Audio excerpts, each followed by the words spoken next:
Welcome to this video, and today is Sunday, July 20th. I'm going to be in Oregon for next week. Normally this would come out Monday, July 21st, but it'll be really weird. I'll be on an airplane to Portland, and it'll be really weird trying to do this on a flight.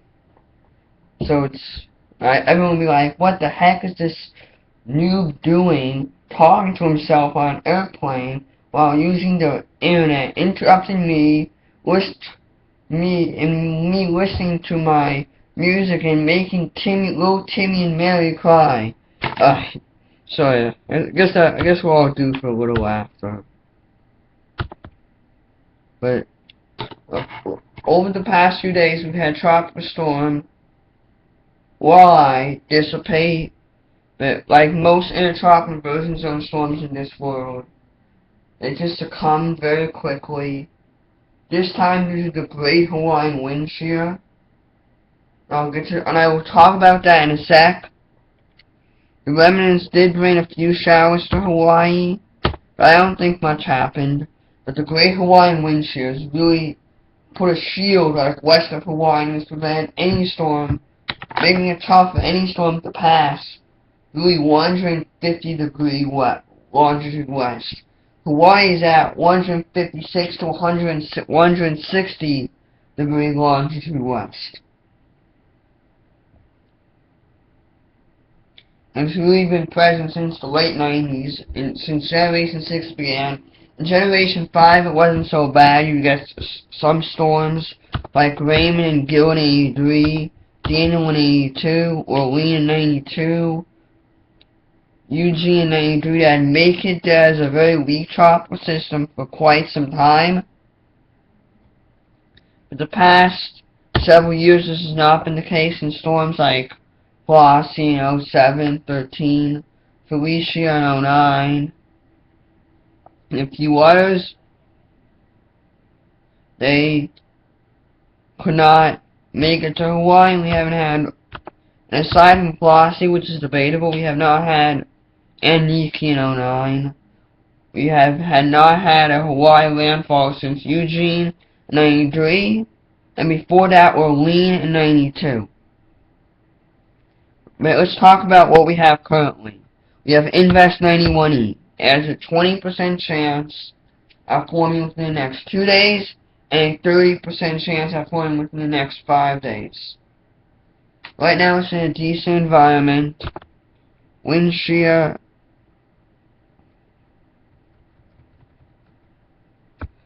is low right now.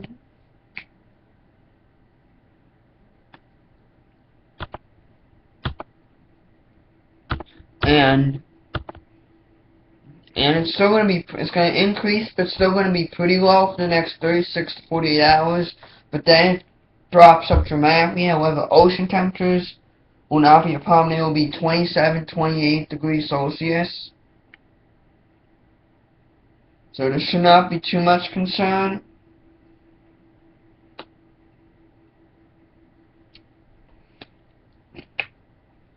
This storm is around 8 degrees north and around 110 degrees west. So it's technically in the EDR, but it's moving west and it's going to behave like a WDR storm. As it's going to be moving west and not west-northwest or northwest. So it's going to be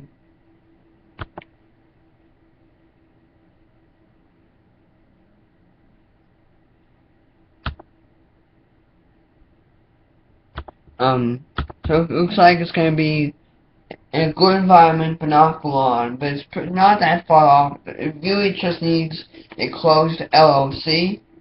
I'd personally give it 30-30, maybe 40-40. Let's talk about what's in store after the next few days. Aside from 91E, models are much less aggressive now. They're showing pretty much another Fausto-like system. And what does that do? But I mean, it's better than nothing, I guess. It just crosses off another name off the list. That's all it really does. It's starting to really frustrate some people across the internet. I kind of understand.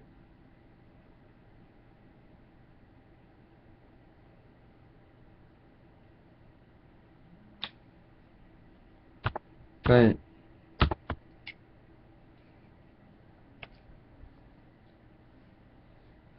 they delayed, but seeing it get lowered a bit, I mean, I realize Mars doesn't have that much skill in the deep tropics, but still. This is definitely something concerning, because normally in El Nino years they tend to wake up after a coughing. I could get into it for around a month or so, but at this point we've had a sharp decline over the past 4 weeks.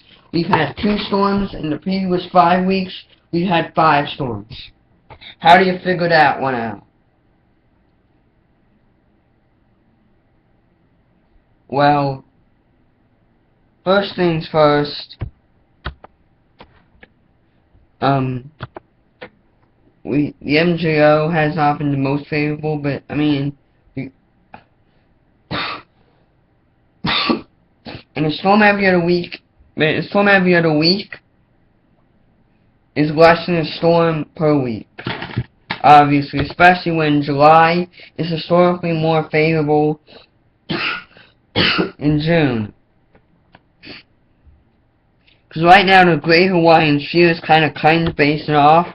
Because right now it's being a pest, it's being elongated, and it's limiting stuff anything north of, I say, 13, 14, 15 degrees.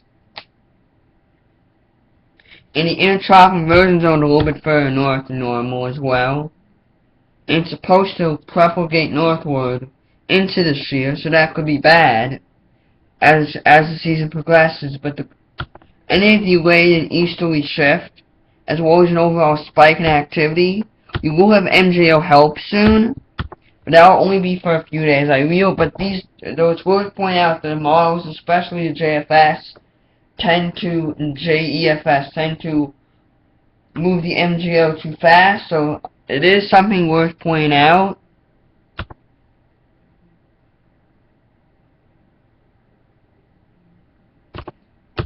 But the models do show the shear relenting in early August, so it's going to start relenting somewhat.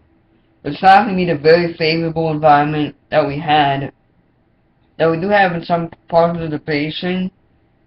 Right now it's going to be, but right now it's not going to rule anything out. But it's possible that, but I don't think it will be the very favorable environment that we had in June, because that's a little bit of a pipe dream, but you never know. I was hoping for some lawn trappers, but the odds of that happening, given the lack of indications, seem low for now. But it's still only July 20th. We still have another month before we reach the peak. I mean, it's typical for climatology to look west, have these southern western clippers. So it's not that unusual, but still something that's somewhat concerning.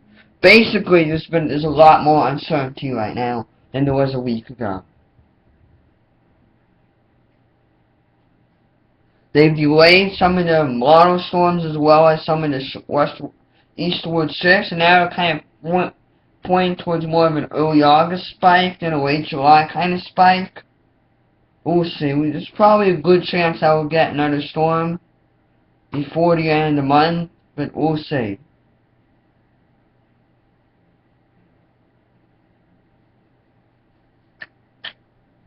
And the El Nino is getting there, and the El Nino prospects are a little bit greater now than they were a week ago.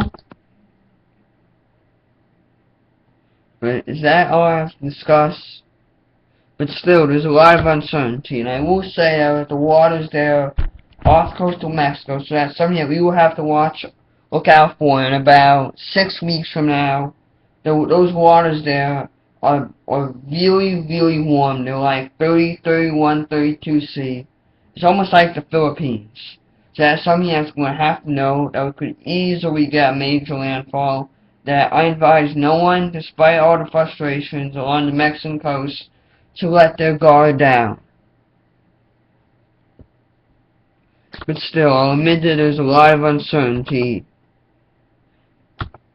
See, we could still get a very epic season if we could still get a lot of majors coming up, or we could just get dud activity, and this could be 2013 AHS and be a bust. So, there's pretty much just a lot of uncertainty.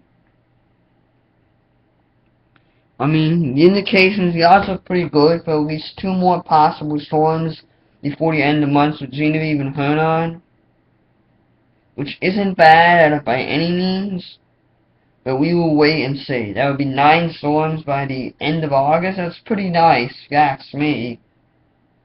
Though, granted, many of these storms have been short-lived. So, that's it for this video, this week's update. I guess that's it. Bye.